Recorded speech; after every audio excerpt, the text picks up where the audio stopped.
할렐루야. 오늘은 에덴 동산과 가정을 만드신 하나님이라는 제목으로 은혜를 나눕니다. 우리 인사합니다. 사랑하고 축복합니다. 사랑하고 축복합니다. 아멘. 사람과 행복은 꽃과 나비의 관계처럼 때려야 뗄 수가 없는 관계입니다. 사람은 나비가 꽃을 찾듯이 끊임없이 행복을 찾아다닙니다. 하지만 행복의 파랑새는 소망하는 사람의 가슴에 쉽게 앉지 않습니다. 누군가가 행복은 저 산 너머에 있다라고 말하여서 찾아가 보지만은 찾지 못하고 돌아옵니다. 그러면 우리가 원하는 행복은 어디에 있을까요? 오늘 말씀을 통해서 그 답을 찾아보기를 원합니다. 먼저 4절 말씀 보세요. 이것이 천지가 창조될 때에 하늘과 땅의 내력이니 여호와 하나님이 땅과 하늘을 만드시던 날에 라고 말씀합니다. 창세기 1장 1절부터 2장 3절까지에 나오는 하나님의 이름은 엘로힘이었습니다. 히브리 말로 엘로힘이었는데요. 이 엘로힘이라는 단어는 창조의 권능을 강조하는 하나님의 이름입니다. 즉 전지하시고 전능하신 하나님을 부를 때 엘로힘의 하나님이라고 부릅니다. 그러나 오늘 본문인 2장 4절부터는요, 하나님의 이름이 엘로힘이 아니라 여호와로 바뀝니다. 여호와라는 것은 인격을 가지신 하나님, 인간을 사랑하시고 인간과 교통하시는 하나님이시다 하는 뜻입니다. 그러니까 천지 만물을 지으신 그 전능하신 하나님께서 이제 우리 인간과 서로 교통하기 위해서 스스로 자신의 이름을 여호와라고 부르고 지으신 것입니다. 얼마나 영광스럽고 감사한 일입니까? 그 하나님께서 이제 인간을 지으시는 장면이 오늘 본문에 나옵니다. 그런데 인간을 짓기 전에 이 땅의 상태를 보면요, 굉장히 황량하였다라고 기록하고 있습니다. 5절과 6절에 보시면 하나님이 땅에 비를 내리지 아니하셨고 들에는 초목이 없었고 밭에는 채소도 나지 않았고 안개만 땅에서 올라와 온 지면을 적셨다라고 기록합니다. 여기서 우리는 한 가지 질문이 생길 수 있습니다. 분명히 셋째 날 하나님께서는 식물을 창조하셨는데 왜 들에는 초목이 없다라고 말씀하고 있을까요? 그것은 여기에서 말하는 들은 그런 지구의 들판을 의미하는 게 아니기 때문입니다. 즉 여기서 말하는 들은 인간이 경작하는 경작지를 말합니다. 그런데 아직 인간이 창조가 되지 않았으니까 사람이 경작하지 않았는데 그런 밭이나 그 밭에 나는 식물들이 있을 수가 없는 것이죠. 때문에 인간이 창조되기 전에 땅의 상태는 매우 황량하였다라고 기록하고 있는 것입니다. 이런 상태에서 하나님은 무엇으로 인간을 지으십니까? 7절 보세요. 여호와 하나님이 땅의 흙으로 사람을 지으시고 생기를 그 코에 불어 넣으시니 사람이 생명이 되니라. 아멘. 하나님은 흙으로 우리 인간을 지으셨습니다.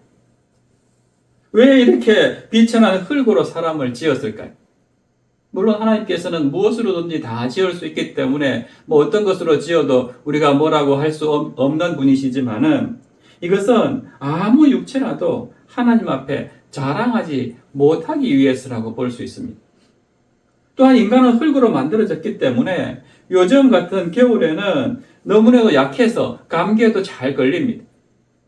또 자동차 사고라도 나면은 크게 다칠 수밖에 없는 약한 존재입니다. 그러므로 어떤 사람이든지 하나님 앞에 교만할 수가 없습니다. 그런데 어떻게 이렇게 약한 질그릇에 불과한 사람이 생명체가 되었을까요? 질그릇 같은 그 흙덩어리에 하나님께서 그 코에다가 생기를 불어넣었더니 그 사람이 생명이 되었더라라고 성경은 기록합니다. 움직이는 생명체가 되었습니다. 생명체라는 것은 영혼을 가진 존재를 말합니다. 여기서 우리는 인간이 육체와 영혼을 가진 존재다 하는 것을 이런 중요한 진리를 배우게 되는데요. 인간은 흙으로 지원받았기 때문에 육의 소유자지만은 동시에 하나님의 생기를 부원받았기 때문에 영혼을 가지고 있는 그런 소유자입니다. 즉 인간은 육과 영이 하나의 결합을 이루어서 살아가는 그런 존재다 하는 것입니다. 이렇게 인간은 육체와 영혼으로 이루어졌고 인간이 살아가는 데 있어서 영과 육이 다 중요하지만은 그러나 우리 인간의 생명은 하나님의 그 생기의 권한을 두고 있기 때문에 하나님과의 교제가 끊어지게 되면은 그만 생기를 잃고 또 생명을 잃게 됩니다. 마치 뿌리에서 잘려져서 꽃병에 꽂아놓은 꽃이 시간이 지나면은 다 시들어서 죽어버리는 것처럼 우리의 영혼도 마찬가지다 하는 것입니다. 근원인 하나님으로부터 우리가 떠나 살게 되면은 결국 우리 영혼은 시들어서 죽게 된다는 것입니다. 그래서 예수님도 요한복음 6장 63절에 보면요. 살리는 것은 영이니 육은 무익하니라 라고 말씀하고 있습니다. 그러면 우리에게는 육의 활동보다도 영적인 활동이 더 중요하고 육체의 생명보다도 영의 생명이 훨씬 더 중요하다 하는 것을 기억해야 됩니다. 육체의 생명을 더 소중히 여기는 사람들은 이 영적인 이 존재, 영적인 활동을 알지 못하기 때문입니다. 이런 하나님의 진리의 말씀을 모르기 때문입니다. 그래서 이 땅에서 내 육체껏 마음껏 살다가 가는 것이 행복이고 그게 끝이라고 생각합니다. 그러나 성경은 창세기부터 우리가 영혼을 가진 존재로 창조가 되었고 이 영혼은 결국 하나님으로 말미암아 비롯되었고 하나님으로 말미암아서 구원받고 나중에 영원한 생명으로까지 이어지는 그런 존재다 하는 것을 말씀해 주고 있는 것입니다. 이렇게 지어진 인간이 처음에 어디에 살았습니까? 8절 말씀 보세요. 여호와 하나님이 동방의 에덴의 동산을 창설하시고 그 지으신 사람을 거기 두시니라. 처음 지은 인간은 에덴 동산에서 살았습니다. 에덴이라는 이 히브리 말은 기쁨, 환희라는 뜻인데요. 헬란 말, 그리스 말로는 파라다이스입니다.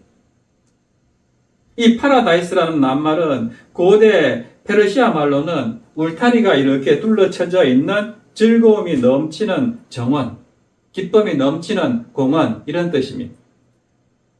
하나님은 인간의 행복에 깊은 관심을 가지고 우리 인간에게 행복을 주기 위해서 그렇게 울타리가 쳐져 있는 즐거움이 넘치는 정원을 만드셨습니다. 그래서 9절에 보면은 여호와 하나님이 그 땅에서 보기에 아름답고 먹기에 좋은 나무가 나게 하시니 동산 가운데에는 생명나무와 선악을 알게 하는 나무도 있더라라고 말씀합니다. 하나님은 인간의 행복을 위해서 너무나도 아름다운 파라다이스를 만드셨는데 그냥 아름답게만 만든 게 아니라 배고픔을 해결하기 위해서 과일나무도 만들어서 자라게 하시고 또 우리의 영혼을 건강하게 하기 위해서 생명나무도 그곳에 심어서 우리가 그 나무 열매를 마음껏 따먹을 수 있게 하셨습니다.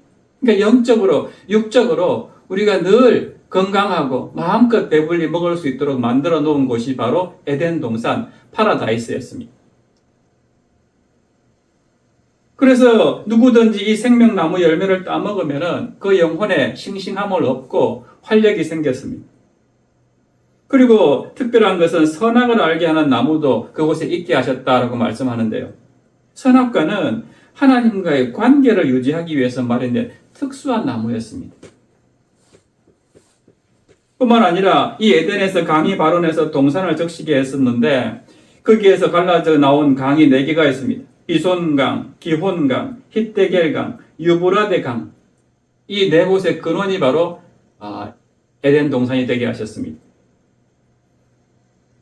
이 풍부한 물들이 에덴 동산에 풍성한 생명력을 공급해 주었고 또 이 강이 흘러가는 곳마다 인류 문명의 발상지가 되게 됩니다. 그래서 찬란한 문화를 꽃피우는 그런 여건도 마련해 주었습니다. 이것을 볼 때 에덴 동산은 축복의 근원이었고 조금도 부족함이 없는 지상 낙원이었다 하는 것을 알 수가 있습니다. 이런 에덴 동산에서 인간이 무엇을 합니까? 15절 보세요. 여호와 하나님이 그 사람을 이끌어 에덴 동산에 두어 그것을 경작하며 지키게 하시고 아멘. 경작하다 하는 히브리 말은 아바르인데요. 다스리다 또 섬기다 하는 그런 뜻이 있습니다. 즉 하나님을 대신해서 에덴 동산을 다스리고 하나님을 섬기면서 살아간다 하는 그런 뜻입니다. 또 지키다로 번역된 히브리 말은 샤마르인데 울타리를 치다, 보호하다 하는 뜻이 있습니다. 무엇인가를 보호하고 유지하고 보살피는 행위를 가리킵니다. 같은 단어가 민수기에 나오는데요. 민수기 3장 8절 말씀 보세요. 곧 회막의 모든 기구를 맡아 지키며 이스라엘 자손의 직무를 위하여 성막에서 심우할지니라고 합니다. 여기 나오는 모든 기구를 맡아 지키며라고 할 때 이 지키며라는 단어가 샤마르입니다. 이렇게 제사장이 하나님을 섬기는 것과 관련해 쓰이던 단어가 지금 창세기 오늘 본문에서 나오는 이 지킨다는 단어와 같은 단어는 샤마르입니다. 그러니까 아담과 하와가 에덴을 경작하는 일이 바로 하나님을 섬기는 일이다 하는 것을 암시해주고 있습니다. 인간이 하나님을 대신해서 에덴 동산을 다스리고 지키되 정말 경건한 태도로 하나님을 섬기듯이 에덴 동산을 잘 관리하고 그곳에서 나오는 것들로 하나님께 감사하면서 살아가기를 원하셨던 것입니다. 이렇게 자연에 대한 우리 인간의 청지기 사역은 창조 때부터 바로 시행되었습니다. 그러므로 하나님의 백성은 하나님이 창조하신 세상에서 성실하게 일하는 것을 통해서 하나님을 섬기고 또 그 하나님이 창조하신 그 세상이 악한 것에 물들지 않도록 우리가 잘 지키고 보호해야 한다 하는 책임이 있습니다. 그렇게 하나님을 섬기면서 악한 세상과 구별된 삶을 사는 자들에게 하나님께서는 이렇게 먹이시겠다라고 말씀합니다. 16절 보세요. 여호와 하나님이 그 사람에게 명하여 이르시되 동산 각종 나무의 열매는 내가 임의로 먹되. 아멘. 하나님께서는 아담에게 동산에 있는 모든 나무의 열매를 마음껏 먹고 싶은 대로 먹도록 무한한 자유를 주셨습니다. 그런데 아담에게 주어진 자유는 먹는 것에 국한된 것이 아닙니다.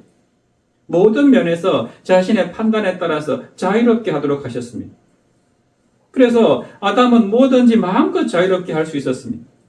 생명나무의 열매도 먹고 싶은 대로 다 먹을 수 있었습니다. 그런데 그 자유가 보장되기 위해서는 딱 한 가지 조건이 있었습니다. 그게 뭡니까? 17절 보세요. 선악을 알게 하는 나무의 열매는 먹지 말라. 내가 먹는 날에는 반드시 죽으리라 하시니라.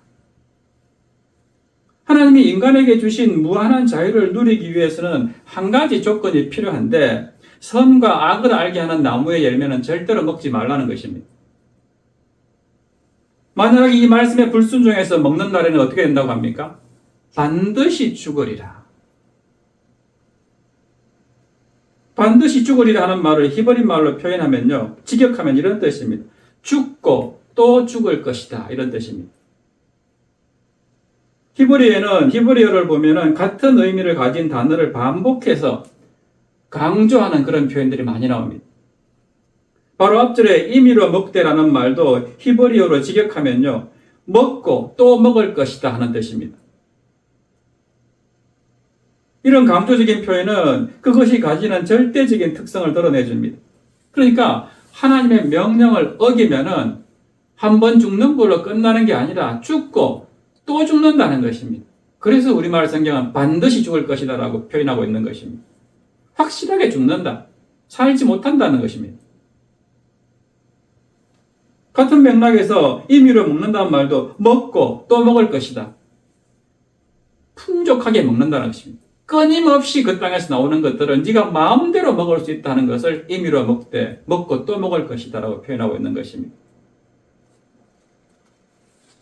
그런데 많은 사람들이요, 이 말씀을 읽으면서 왜 굳이 하나님은 선악과를 만드셨는가? 이 선악과를 만들지 않았다면은 아담이 그걸 안 따먹었을 것이고, 그러면 굳이 우리가 아담의 그 원죄를 따라서 죄악된 이런 삶을 살지 않을 거 아닌가? 왜 굳이 그런 선악과를 만들어가지고 우리로 하여금 이렇게 고생하게 만드는가? 이런 생각들을 할 수가 있습니다. 그러나 이런 생각은요, 근본적으로 모든 고통의 원인을 하나님께로 돌리려는 인간의 잘못된 본성에서 나오는 것입니다. 선악을 알게 하는 나무의 열매는 먹지 말라. 네가 먹는 날에는 반드시 죽을 것이다. 이 말씀을 통해서 우리가 배울 수 있는 게 무엇입니까? 첫째로 세상에는 선과 악이 반드시 존재한다는 것을 보여줍니다. 두 번째는 인간에게는 그 선과 악을 판단을 할 수 있는 능력이 없다는 것을 보여줍니다. 선과 악을 판단하는 것은 오직 하나님의 영역입니다. 그래서 우리는 성경을 보면 어떻게 합니까? 남을 비판하거나 정죄하지 말라는 표현이 굉장히 많이 나옵니다. 왜요? 내 기준에서 보면은 저 사람이 악한 것 같아서 비판할 수 있지만은 하나님의 기준에서 보면요, 내가 더 악할 수 있습니다.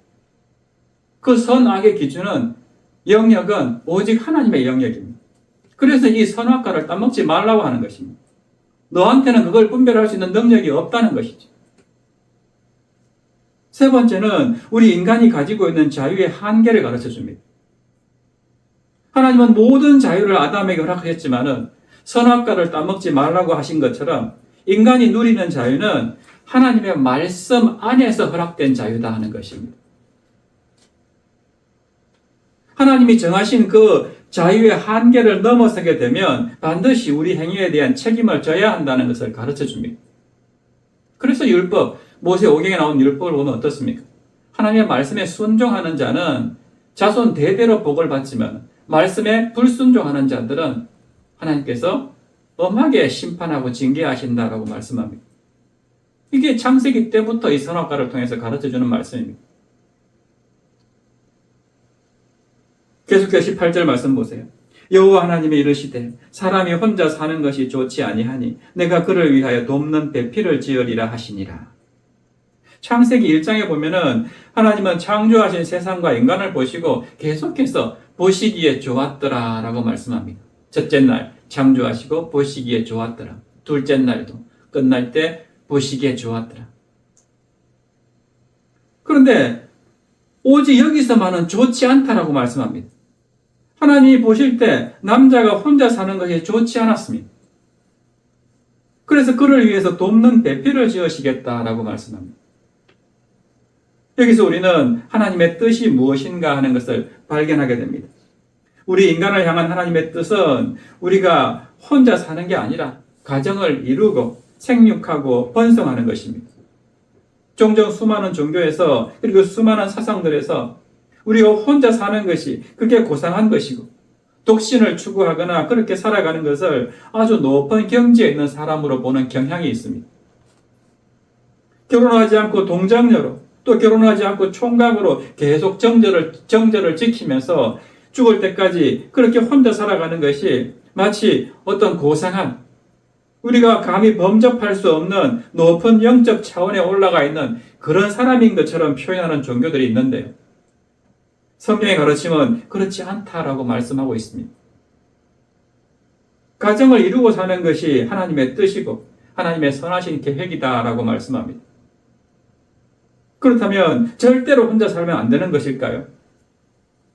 오늘 혼자 사는 것이 좋지 못하다고 하나님이 말씀해 주셨으니까 이제 혼자 사는 사람을 보면 손가락질하고 너는 하나님의 뜻도 모르고 그렇게 혼자 사냐고 비판하고 욕을 퍼부어야 될까요? 그렇다고는 할 수가 없습니다. 우리가 성경을 읽을 때 성경의 어느 한 부분만 볼 것이 아니라 성경 전체의 가르침이 무엇인가를 볼 줄 알아야 합니다. 가정을 이루고 사는 것이 하나님의 계획이지만은 그러나 어떤 사람의 경우에는 혼자 살 수밖에 없는 상황이 있습니다. 하나님께서 특별하게 혼자 살도록 허락하시는 경우도 있다는 것입니다.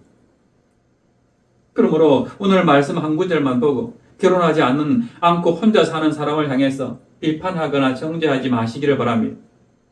사도 바울은 고린도전서 7장 17절에서 이렇게 말합니다. 오직 주께서 각 사람에게 나눠주신 대로 하나님이 각 사람을 부르신 그대로 행하라. 내가 모든 교회에서 이와 같이 명하노라. 이 말씀은요, 결혼하는 문제에 대해서 다루고 있다가 말씀한 것인데요. 어떤 사람들은 독신으로 사는 것이 좋다고 생각하는 사람들이 있었고, 또 어떤 사람들은 그렇지 않다고 생각하는 사람들이 있었는데, 그들을 향한 권면의 말씀이 바로 이 말씀입니다. 하나님께서 너희를 부르신 그 부르심대로 행하라 하는 것입니다. 그러니까 가정을 이루면서 행복하게 사시는 분들은 그냥 그렇게 행복하게 살면 됩니다. 그런데 어떤 사람이 결혼하지 않고 산다고 해서 저 사람은 왜 결혼도 하지 않고 저렇게 하나님의 명령을 어기며 살고 있느냐, 그렇게 비판해서는 안 된다는 것입니다.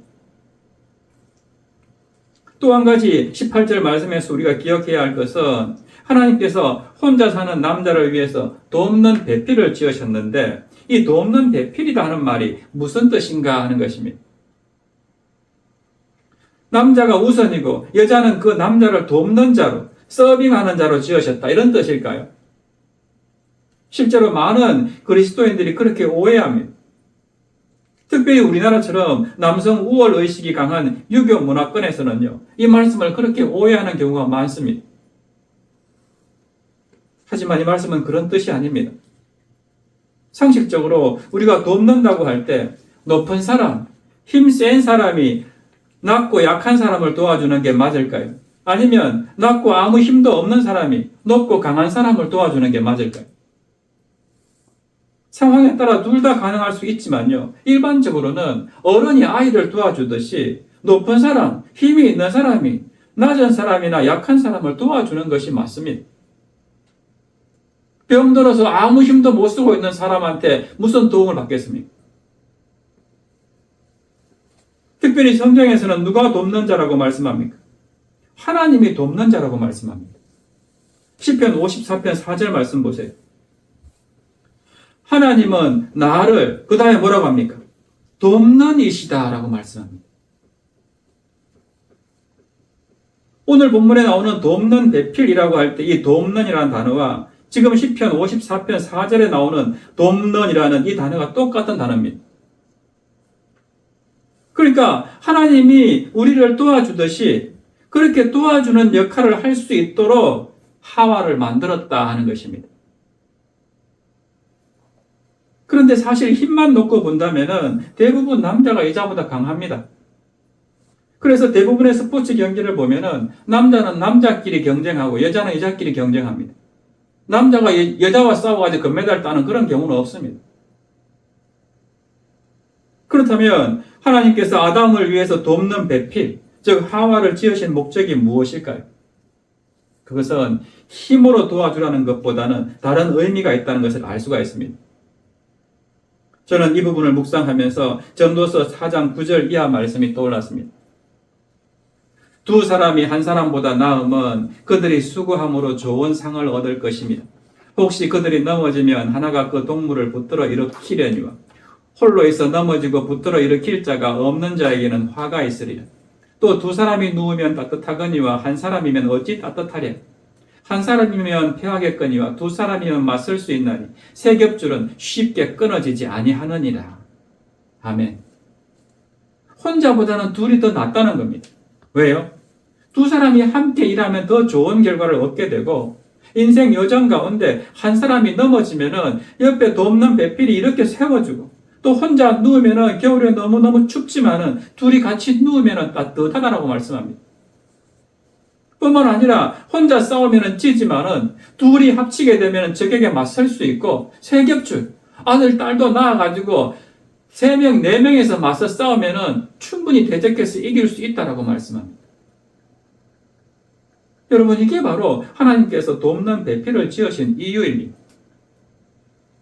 육적인 문제에서도 서로 도와주고 특히 사탄과의 영적인 전쟁에서 서로 도와서 승리하며 행복한 삶을 살기를 원하셨던 것입니다. 그래서 하나님은 아담을 위해서 그의 갈비뼈 하나를 꺼내서 돕는 배필을 만드셨습니다. 옆구리 갈비뼈로 여자를 만드신 하나님의 뜻도 참 기가 막힙니다. 하나님은 여자가 남자를 능가하도록 아담의 머리뼈로 만들지 않았습니다. 또 여자가 남자에 의해서 무시당하도록 아담의 발바닥 뼈로 만들지도 않았습니다. 서로 돕고 돕는 동등한 관계를 유지하도록 바로 옆에 있는 옆구리 갈비뼈를 취해가지고 여자를 만드셨다 하는 것입니다. 이 부분도 참 신비롭고 은혜가 되지 않습니까? 이렇게 돕는 배필을 아담에게로 데려오니까 아담이 얼마나 기뻐합니까? 23절 보세요. 아담이 이르되 이는 내 뼈 중에 뼈요 살 중에 살이라. 이것을 남자에게서 취하였은즉 여자라 부르리라 하니라. 아멘. 우리는 가족 관계에서 보통 핏줄을 강조합니다. 그래서 혈연 관계를 굉장히 소중히 여깁니다. 근데 히브리 사람들은요, 본문에 나오듯이 뼈와 살을 강조합니다. 그래서 내 뼈 중에 뼈요, 살 중에 살이라고 표현하고 있는 것입니다. 나와 가장 가깝고 친밀한 사람이다 하는 뜻입니다. 부부관계는 인간관계 중에서 가장 가깝고 친밀한 관계입니다. 그래서 성도 다르고 자라는 환경도 다 다르지만요, 남편과 아내의 사이는 촌수가 없습니다. 영촌입니다. 아버지, 엄마와 아들까지만 가더라도 촌수가 1촌으로 떨어집니다. 그만큼 가깝고 친밀한 관계, 이 관계가 바로 아담과 하와의 관계, 부부가 부부 관계입니다. 아담은 자기 아내의 이름을 여자라고 부르고 이렇게 부부가 되었는데요. 이 첫 번째 결혼에 나타난 원리가 무엇입니까? 24절 보세요. 이러므로 남자가 부모를 떠나 그의 아내와 합하여 둘이 한 몸을 이룰지로다. 결혼 전에 남자에게 가장 중요한 책무는 부모를 공경하며 사는 것입니다. 자기 부모님 밑에서 가정일에 충실하는 것이죠. 그런데 이제 결혼하게 되면 어떻게 됩니까? 결혼을 하게 되면은 부모를 떠나라고 말씀합니다. 그 부모의 가정을 떠나서 결혼한 아내에게 책임을 다하는 것이 가장 중요하다는 것입니다. 저 결혼한 남자는 새로 꾸민 가정과 자기 아내와의 관계를 가장 소중하게 여기며 살아가라는 것입니다. 이렇게 하나님은 최초의 인간 아담과 하와 때부터 이런 결혼의 원리를 세우셨습니다. 그런데 이 원리를 모르고 오늘날 마마보이로 자란 남자들을 보면 어떻습니까? 결혼 후에도 자기 가정과 아내보다도 부모님을 더 소중하게 여기고 모든 것을 부모님 결정에 맡기고 부모가 시키는 대로 살아갑니다. 부모가 하지 말라고 하면은 자기 가정 제쳐놓고 부모의 말에 따라가는 이런 남자들이 있습니다. 언뜻 보면은 효자처럼 보이지만 과연 그렇습니까? 그렇지 않습니다. 그렇게 하면 할수록 자기 아내는 굉장히 힘들어지고 고부 갈등의 결정적인 원인이 됩니다. 그러므로 하나님이 제정하신 이 결혼 원리대로 결혼을 하게 되면 이제 남자는 부모를 떠나서 새로 꾸민 자기 가정에 최선을 다하고 또 하나님이 주신 그 뼈 중에 뼈요 살 중에 살인 아내를 가장 소중하게 대하면서 살아가야 되는 것, 이게 결혼의 원리입니다. 그게 가장 건강한 가정이 되는 길이고 가장 아름다운 결혼 생활을 하는 비결입니다.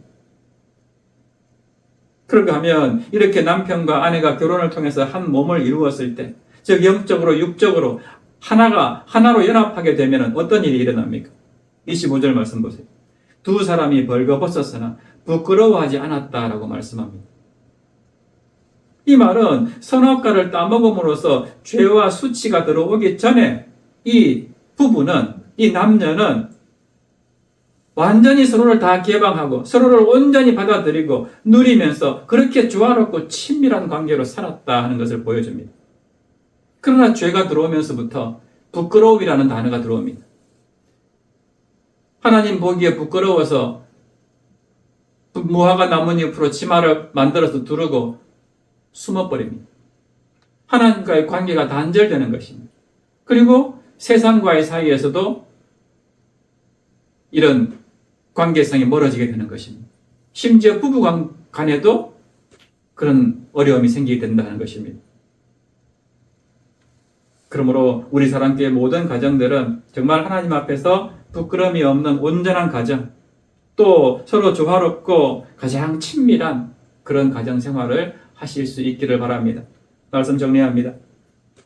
오늘 말씀을 통해서 우리는 하나님께서 우리 한 사람 한 사람을 어떻게 창조하셨는지, 그리고 우리를 위해서 에덴 동산과 같은 교회를 어떻게 다스리고 지키며 살기를 바라시는지, 그리고 어떻게 해서 우리가 이런 가정을 이루면서 살게 되었는가 하는 것을 깨닫게 되었습니다. 우리를 향한 하나님의 뜻은 늘 선악과를 알게 하는 그 나무의 열매는 절대로 먹지 말라고 하신 것처럼 하나님의 말씀에 순종하며 살아가는 것입니다. 그 말씀에 순종하는 자는 영원히 복받고 하나님과의 관계에서 끊어지지 아니하지만 말씀에 불순종하고 하나님을 떠나 살게 되면은 최초의 인간이 에덴 동산에서 쫓겨났듯이 우리 역시 하나님 나라에서 쫓겨날 수밖에 없다는 것 기억하고 늘 말씀에 순종하고 또 하나님이 허락하신 이 교회와 가정을 건강하게 잘 지키고 모든 가족들이 서로 한 몸이 되어서 조화롭게 또 친밀하게 지낼 수 있기를 바랍니다. 그것이 교회와 가정을 허락하신 하나님의 뜻임을 알고 2026년 새해에는 모두가 그런 삶으로 하나님이 허락하신 이 교회와 이 가정을 잘 가꾸고 또 이루어가는 저와 여러분 되시기를 주님의 이름으로 축원합니다. 이 시간 우리 함께 찬양할 것은 나 주님의 기쁨이 되기를 원합니다 하는 찬양인데요. 오늘 말씀 생각하면서 정말 주님의 기쁨이 되어서 주님이 허락하신 이 교회와 이 가정을 잘 관리하고 주의 나라로 만들어가는 한 몸 공동체가 되겠습니다 하는 그런 마음을 담아서 우리 찬양하고 기도합니다.